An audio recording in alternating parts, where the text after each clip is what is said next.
मुख्यमंत्री ठाकुर सुखविंदर सिंह सुक्खू ने आज हमीरपुर के निकट राजकीय बहुतकनीकी संस्थान बड़ू के खेल मैदान में नवनियुक्त वन मित्रों के साथ संवाद समारोह में मुख्य अतिथि के रूप में शिरकत की।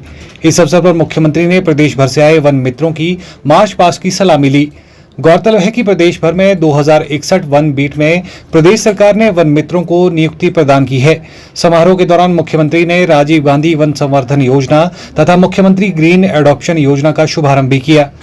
मुख्यमंत्री ने वन मित्रों को बधाई देते हुए कहा कि वनों का क्षेत्र बहुत बड़ा है और इन्हें सुरक्षित रखना सबसे बड़ी जिम्मेवारी है। हर क्षेत्र की बीट में फॉरेस्ट गार्ड तैनात नहीं किए जा सकते, लिहाजा इसके लिए एक सोच तैयार की गई, जिसके तहत हर बीट में एक वन मित्र की तैनाती की योजना को अब अमली जामा पहनाया गया है।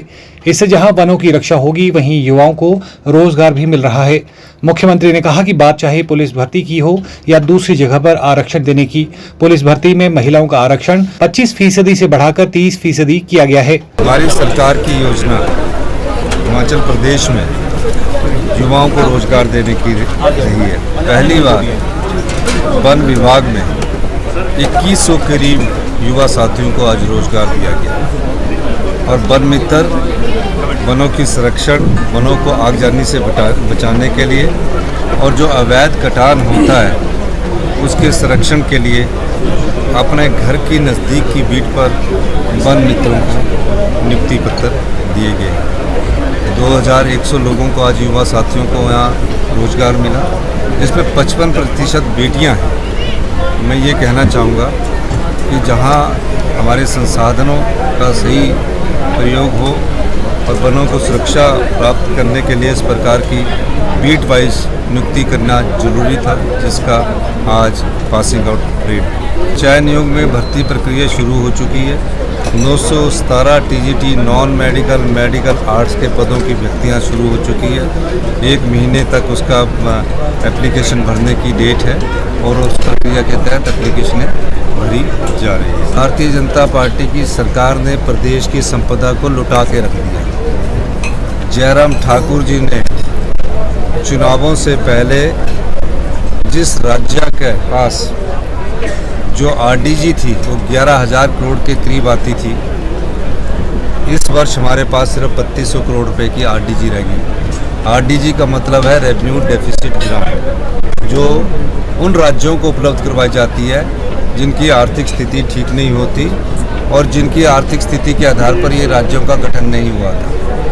तो 11,000 करोड़ के बाद जिस राज्य के पास 3200 की आरडीजी रह जाए, किस प्रकार की वित्तीय स्थिति होगी। और जो जीएसटी कंपनसेशन सेस था, यानी कि जीएसटी लागू होने से पहले हिमाचल प्रदेश में जो वैट और एक्साइज के रूप में कर मिलता था वो तकरीबन 5,000 करोड़ के करीब था।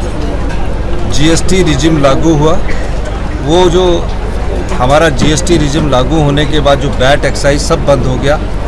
आज पूरे प्रदेश से जीएसटी के रूप में जो बद्दी से और दूसरी जगह से 4 से 5,000 करोड़ आता था, महज 150 करोड़ रुपया रह गया। केंद्र सरकार ने उसकी भरपाई के लिए जीएसटी कंपनसेशन सेस 3200 करोड़ रुपया हर साल दिया और जून 2022 में वो भी बंद हो गए। फिर भी कठिन वित्तीय स्थितियों के बावजूद हम प्रदेश की आर्थिकी को मजबूती करने में जुटे हैं। पिछले 2 साल और 5 महीने के समय में हमने तकरीबन 2.5 से 3,000 करोड़ का अतिरिक्त राजस्व कमाया है। इसके अलावा जो भी संपदा का भाग है वो महज कुछ 37% जनता को ही उसका फ़ायदा मिलता था।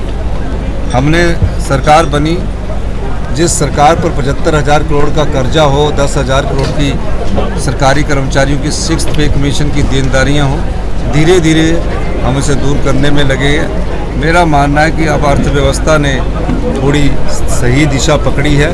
आने वाले समय में हमारी अर्थव्यवस्था मजबूत होगी और जिस लक्ष्य की प्राप्ति के लिए हम थोड़े फैसले कर रहे हैं, कड़े फैसले कर रहे हैं, जिसका आम जनता पर कोई प्रभाव नहीं पड़ रहा, लेकिन फैसले वो कर रहे हैं जिससे जो सामर्थ्य है, जो समृद्ध है, जिसको संपदा का अधिक भाग उसने प्रयोग कर रहा है, उस संपदा के कुछ कर पैसे के रूप में उसे कर देना चाहिए। इन फैसलों से प्रदेश की अर्थव्यवस्था मजबूत हो रही है और अर्थव्यवस्था में सुधार दिखने को मिल रहा है। क्या होता है जब प्रदेश की संपदा को लुटा दिया जाता है तो हालात ऐसे पैदा होते हैं कि शिक्षा संस्थान जो होते हैं उन शिक्षा संस्थानों के जो हम पूरे अध्यापक नहीं दे सकते।